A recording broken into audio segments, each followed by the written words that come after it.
Tonight, Nikki Haley defends her answer about what caused the Civil War as she is ridiculed for failing to mention slavery. How the Republican presidential hopeful and her rivals are responding. What do you want me to say about slavery? Nikki Haley faces backlash. Her defense, she claims the question came from a, quote, Democrat plant. If you grow up in the South, it's a given that it's about slavery. And breaking news, another state removes President Trump from its primary ballot. The decision just in. Fighting and airstrikes continue in Gaza as we learn an American was killed by Hamas. Tonight's Eye on America. You don't normally think of cotton as being high-tech, but now they're using DNA so we know exactly where our clothes and our sheets are made. Make 2023 disappear! And saying goodbye to 2023 on this Good Riddance Day. Get rid of all the bad stuff and just have a good, happy new year.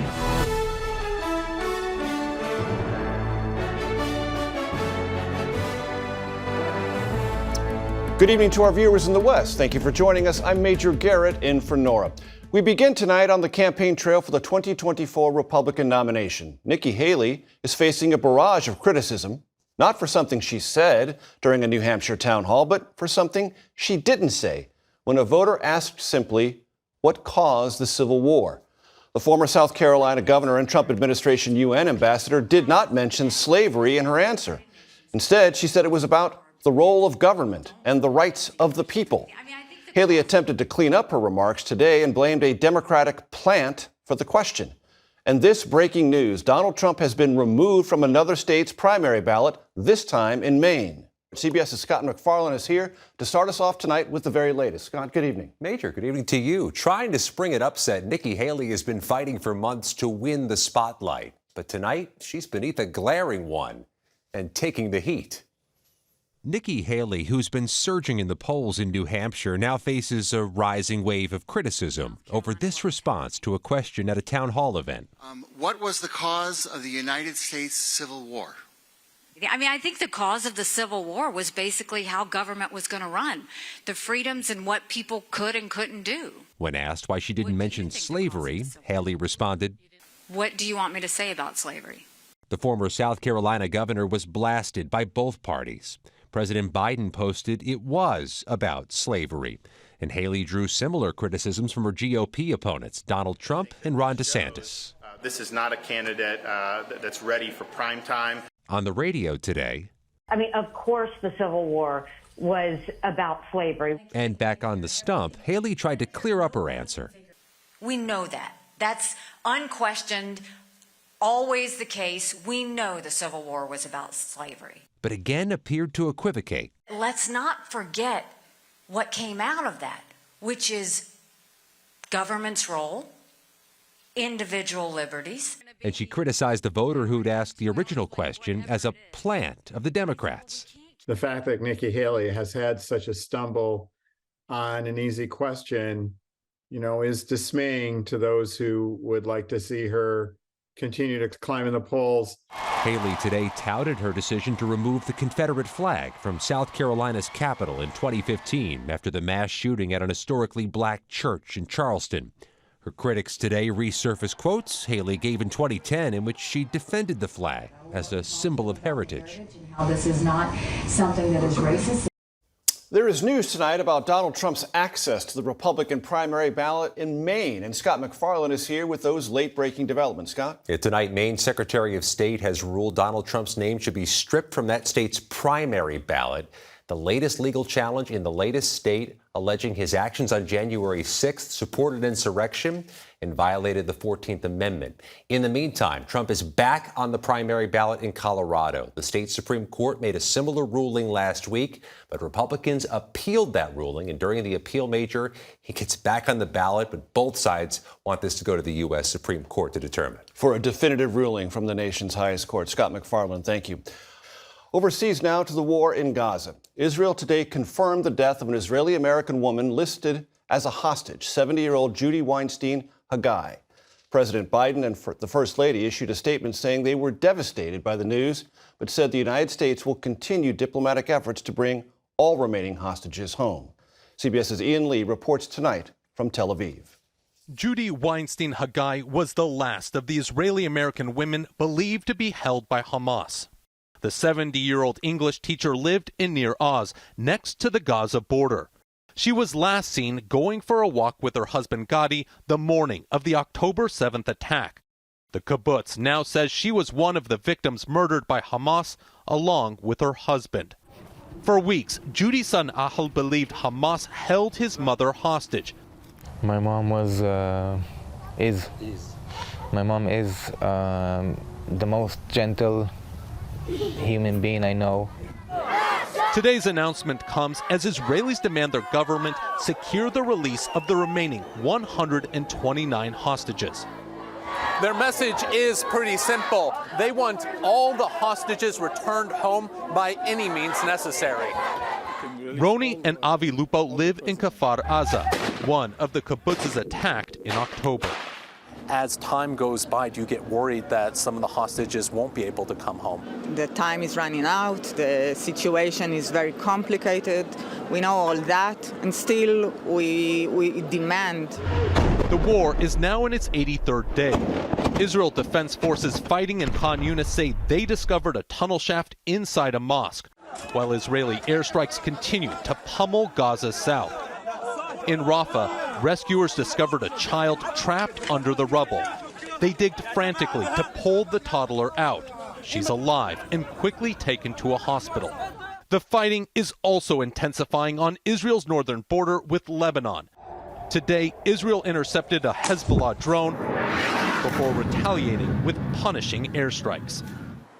And tonight, Major, the IDF published its final results from the probe into the mistaken killing of 3 hostages who tried to surrender to troops while waving a white flag and shirtless, saying, "We failed in our mission." Ian Lee, thank you very much.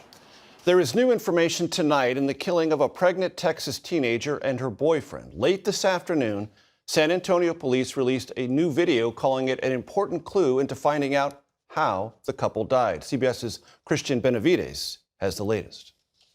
The new video released this afternoon shows 2 people San Antonio police are calling persons of interest in the deaths of 18-year-old Savannah Soto and the father of her unborn baby, 22-year-old Matthew Guerra.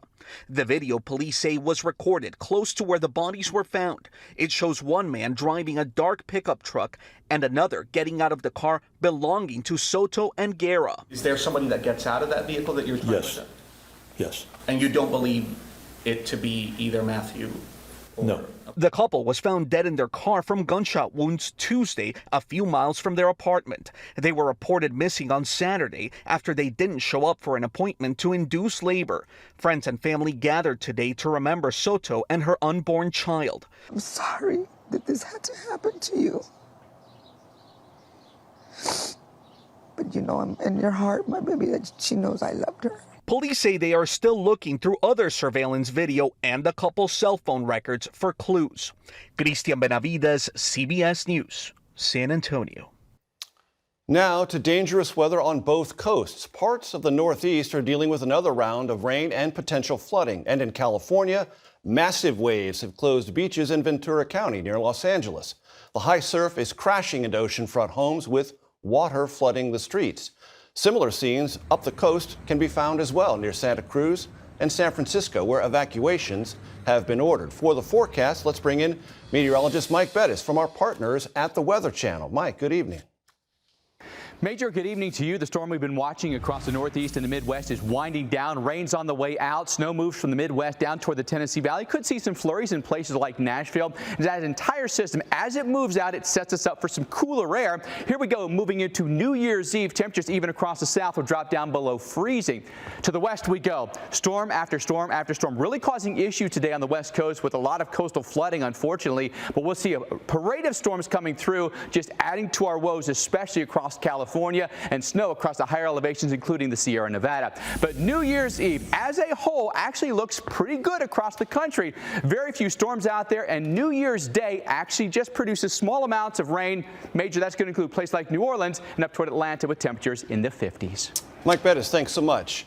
Today, demolition crews began tearing down the house where 4 University of Idaho students were killed last year, marking an emotional step for the families and the surrounding community. CBS's Elise Preston reports on this hotly debated decision and what destruction of the crime scene might mean at the murder trial.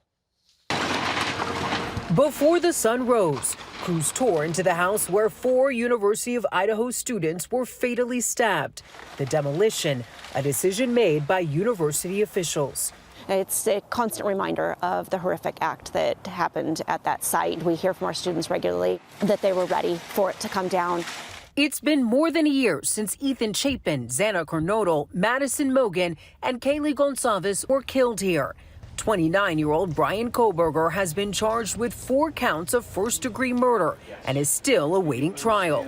The biggest thing that we can do for our community and for our students is to continue that healing process. Our hearts certainly go out to the families and those most closely touched by it.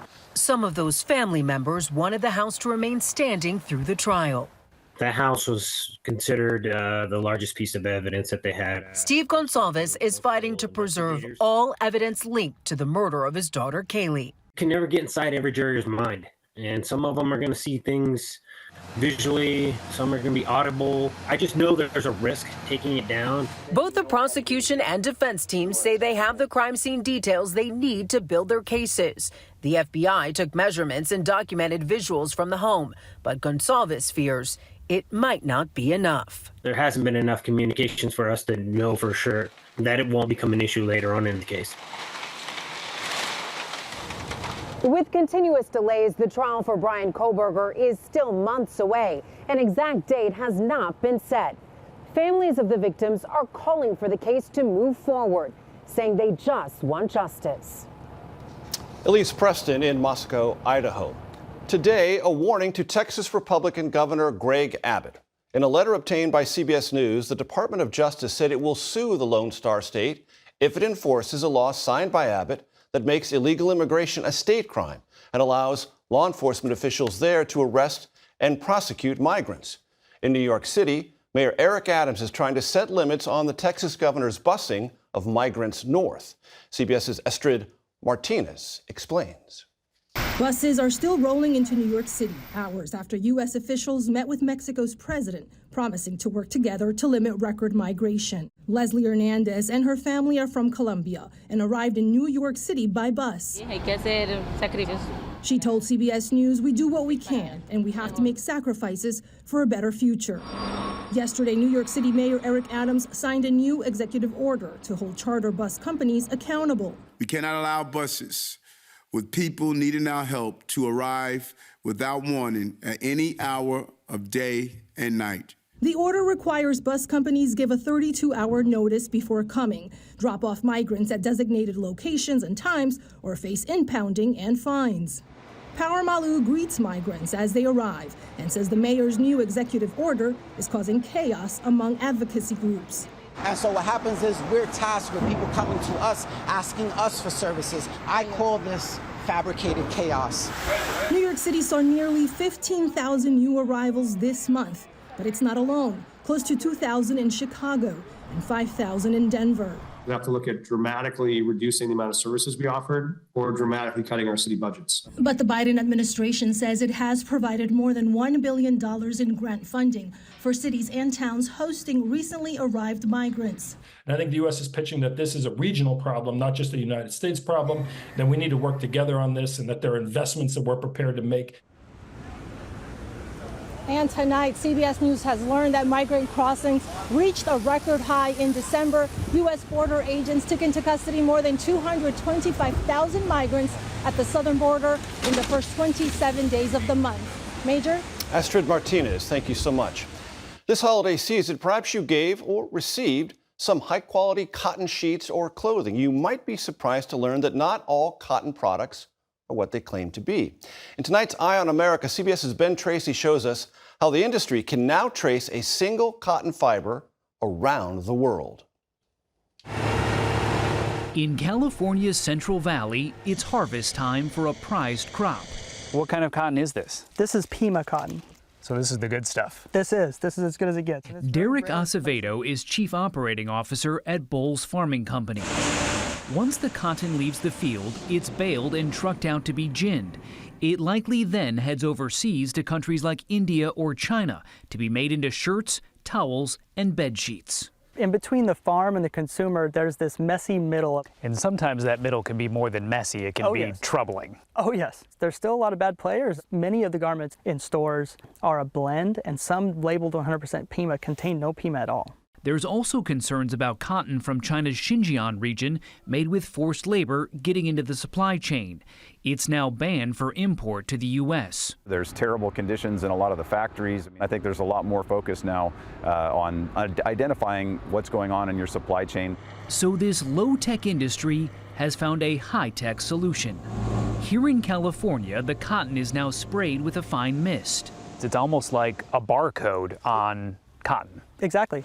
It can trace tiny strands of cotton from the field to the finished product. Some are tested at this lab in New York.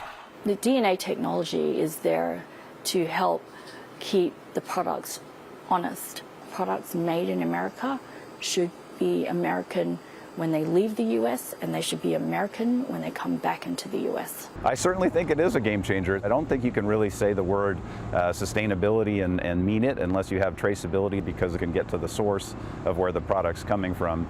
It helps consumers know what they're buying and where it was made. And for Derek Acevedo, DNA has helped clean up that messy middle. I think one of the most overlooked things in agriculture, and especially in cotton, is the technology that goes into it. For Eye on America, Ben Tracy, Los Banos, California.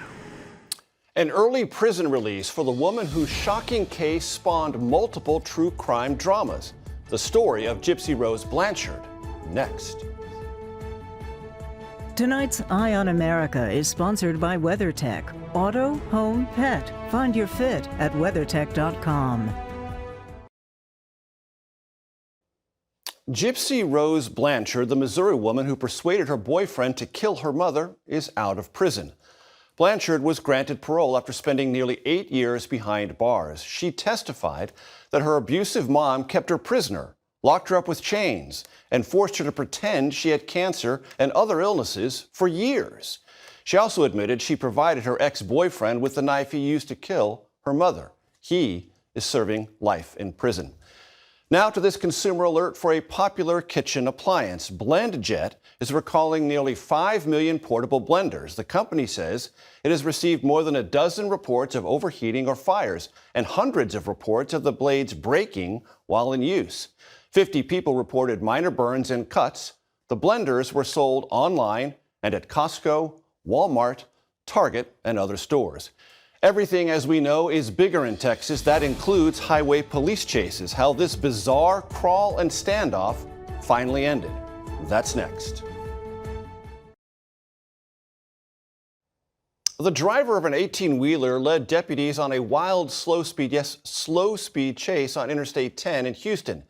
Deputies used spike strips to puncture the big rig's tires, but the chase crawled on for hours.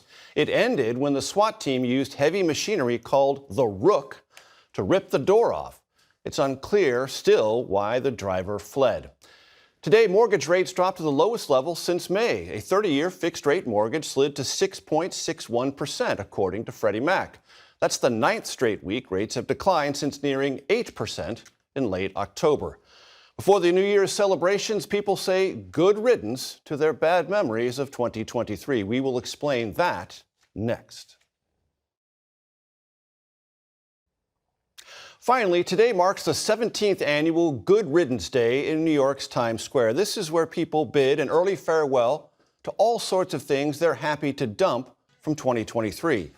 Crowds took turns writing down their bad memories like work stress and anger issues and bid them a fiery farewell.